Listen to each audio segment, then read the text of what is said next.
وخاتم النبيين مولانا ومولى الثقلين جد الحسن والحسين أبي القاسم محمد اللهم صل على محمد وآل وآل محمد وعلى أهل بيته الطيبين الطاهرين المعصومين المظلومين المنتجبين المنتخبين ولعنة الله على أعدائهم أجمعين من يومنا هذا إلى قيام يوم الدين. أما بعد فقد قال رسول الله صلى الله عليه وسلم حب علي عبادة صلوات رحمه الله. اللهم صل على محمد وآل محمد. سب سے پہلے آپ تمام حضرات کی خدمت میں عید الفطر عید سعید کی مبارکباد پیش کرتا ہوں. آپ کو بھی دیکھیے گا آج جو دن ہے وہ بہت اہم دن ہے، بہت خاص دن ہے. امت مسلمہ کے لیے ایک بہت بہترین دن ہے، ایک بہت خوشگوار دن ہے اور ایک بہت جسے عید الفطر کے نام سے یاد کیا جاتا ہے. عزیزان گرامی، ابھی آپ ماہ رمضان سے ہو کر گزرے ہیں. امام فرماتے ہیں کم وقت ہے وہ انسان جو ماہ رمضان میں اپنے گناہ معاف نہ کروا سکے. تو یہ ایک رحمت والا مہینہ، برکت والا مہینہ، مغفرت والا مہینہ گزرا ہے. عزیزان گرامی، مولا کائنات حضرت علی ابن ابی طالب علیہ السلام اللهم صل على محمد وآل محمد کی خدمت میں ایک شخص حاضر ہوا عید سے 2 دن پہلے. مولا کی خدمت میں آتا ہے، آنے کے بعد کہتا ہے مولا میں یہ 2 لباس لایا ہوں، ایک آپ کے لیے ایک آپ کے غلام کے لیے. کہتا ہے مولا یہ جو قیمتی لباس ہے وہ آپ کے لیے ہے اور جو یہ سستا لباس ہے وہ آپ کے غلام کے لیے ہے. ایک مرتبہ میرے مولا نے اس کے ہدیے کو قبول کیا. قبول کرنے کے بعد وہ شخص وہاں سے چلا جاتا ہے. اتنے میں میرے مولا کمبر کو آواز دیتے ہیں اور آواز دینے کے بعد کہتے ہیں کمبر یہاں پر آؤ. ایک مرتبہ کمبر آئے، آنے کے بعد کہا مولا بتائیے کیا بات ہے. ایک مرتبہ مولا کہتے ہیں کمبر یہ لو لباس لو اور عید کے دن پہننا. توجہ رکھیے، ایک پیغام ہے اس میں، عید کے دن پہننا. ایک مرتبہ کمبر نے دونوں لباسوں کو دیکھا اور لباسوں کو دیکھنے کے بعد کہا مولا آپ یہ قیمتی لباس مجھے کیوں دے رہے ہیں؟ آپ وقت کے امام ہیں، آپ قیمتی لباس پہنیے گا. ایک مرتبہ میرے مولا فرماتے ہیں کمبر تم جوان ہو، تم پہ یہ قیمتی لباس اچھا لگے گا. کمبر وہ لباس لے کے چلے جاتے ہیں.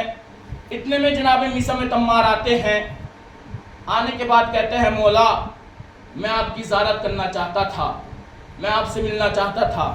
ایک مرتبہ میرے مولا مسکرائے اور مسکرانے کے بعد کہا میثم میں تمہیں ہی یاد کر رہا تھا. توجہ رکھیے گا، میثم میں تمہیں بھی یاد کر رہا تھا.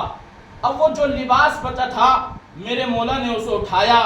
اٹھانے کے بعد اپنے میثم تمار کی خدمت میں پیش کیا اور کہا جاؤ یہ لباس لے جاؤ اور اس کو عید کے دن پہننا. اب جیسے ہی عید کا دن قریب آیا، عید کا دن آیا، اب جب میرے مولا گھر سے نماز پڑھنے کے لیے چلنے کے بعد عید کی نماز پڑھی، سب سے گلے ملے، سب کو مبارکباد پیش کری. اب جیسے ہی میرے مولا عید کی نماز پڑھا کر گھر جاتے ہیں تو کچھ افراد میرے مولا کی خدمت میں آتے ہیں اور آنے کے بعد کہتے ہیں یا علی آپ تو وقت کے امام ہیں، آپ کیوں یہ پرانے کپڑے پرانے چپل پہن رہے ہیں؟ ایک مرتبہ میرے مولا مسکرائے اور مسکرانے کے بعد ایک خوبصورت جواب دیا کہ عید کا مقصد یہ نہیں کہ ہم اچھے اچھے لباس پہنیں، اچھے اچھے کپڑے پہنیں، اچھے اچھے چپل پہنیں. مگر عید کا مقصد یہ ہے کہ عید کا دن وہ دن ہے، ہر دن وہ عید کا ہے جس دن آپ کے گناہ نہ ہو۔ میرے مولا نے فرمایا ہر دن وہ عید کا دن ہے جس دن آپ سے کوئی گناہ نہ ہو۔ تو عزیزان گرامی، اگر انسان ماہ رمضان کے بعد گناہ کرتا ہوا دکھائی دے تو یہ سمجھ لینا اس کے کردار میں کوئی تبدیلی پیدا نہیں ہوئی۔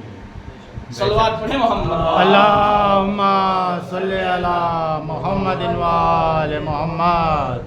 اگر عید کے بعد کوئی شخص گناہ کرتا ہوا دکھائی دے تو سمجھ لینا اس کے کردار میں کوئی تبدیلی پیدا نہیں ہوئی ہے۔ عزیزان گرامی، میرے مولا نے یہ پیغام دیا، میرے مولا نے یہ بتایا۔ عید کا دن ہے، میرے مولا کے پاس ایک چاہنے والا آتا ہے، آنے کے بعد کہتا ہے مولا آپ جو ہیں جو کی روٹی کھا رہے ہیں، سوکھی روٹی کھا رہے ہیں، اور آج اچھی مٹھائیاں پکتی ہیں ہمارے یہاں پر۔ ایک مرتبہ میرے مولا فرماتے ہیں کہ تم گناہ میں بھی سب سے آگے رہتے ہو اور عید میں بھی سب سے آگے رہتے ہو، مگر تمہیں پتہ نہیں ہر وہ دن عید کا ہے جس دن آپ سے کوئی گناہ نہ ہو۔ عزیزان گرامی جانیے، میرے مولا نے گناہ سے بچنے کے لیے بہت سے طریقے عطا فرمائے ہیں، بہت سے طریقے بتائے ہیں۔ عزیزان گرامی، گناہ سے بچیے، استغفار کریے۔ یہ گناہ ایسی چیز ہے، اگر آپ جتنا استغفار کریں گے اتنا خدا کے قریب ہوتے چلے جائیں گے۔ صلوات پڑھیں محمد وآل محمد۔ اللہم صلی علی محمد وآل محمد۔ امام حسن، امام حسین، صلی علی محمد وآل محمد۔ بی بی فاطمہ الزہرا کی خدمت میں آتے ہیں اور کہتے ہیں اماں کل عید کا دن ہے، ہمارے پاس لباس نہیں ہے۔ میری شہزادی فرماتی ہیں کہ تم سو جاؤ، تمہارے لباس لے کر آ جائے گا، تمہارا درزی تمہارا لباس لے کر آ جائے گا۔ بچے سو گئے۔ اب جیسے ہی صبح نمودار ہوئی، کسی نے دروازے کو کھٹکھٹایا اور کھٹکھٹانے کے بعد کہا، پوچھا، بیوی نے پوچھا کون؟ کہا انا خیاط الحسنین، میں حسنین کا درزی ہوں۔ بیوی سمجھ گئی کہ جنت سے کپڑے آ گئے۔ ایک مرتبہ امام حسن کو اور امام حسین کو اٹھایا، اٹھانے کے بعد کپڑے پہنائے، کپڑے پہنانے کے بعد اب رسول خدا بی بی فاطمہ زہرا کے گھر پر عید کی مبارکباد دینے آتے ہیں۔ تو ایک مرتبہ امام حسن اور امام حسین اپنے نانا رسول اللہ کی خدمت میں پہنچتے ہیں اور جانے کے بعد کہتے ہیں کہ یا نانا سب پہ سواری ہوگی اور ہم پہ سوار نہ ہوگا۔ تو ایک مرتبہ میرے مولا فرماتے ہیں کہ تمہاری سواری میں بنوں گا۔ ایک مرتبہ میرے مولا نے اپنے دونوں نواسوں کو اپنی پشت پہ بٹھایا اور پورے مدینے میں گھومے۔ تو جبھی تو شاعر نے کہا ہے کہ تمہارا ذاکر جہاں کا خالق تمہارے نوکر نبی رہے ہیں، کہ تمہارا ذاکر جہاں کا خالق تمہارے نوکر نبی رہے ہیں، اجل سے کرسی تمہاری الفت کے جام بھر بھر پی رہے ہیں، ولی سمجھ کر تمہارے کپڑے ارم کے طیات سی رہے ہیں، تمہارا دشمن جیے تو مردہ مگر مر مر کے بھی جی رہے ہیں، اور وہاں کی چیزیں یہاں پر اترے، آج ہی سے رسم ڈھال دوں گی، صبح سے پہلے نہ آیا درزی نوکری سے نکال دوں گی۔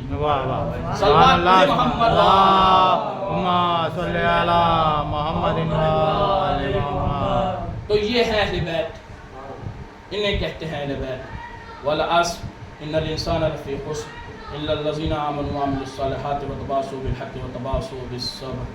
اللہم صلی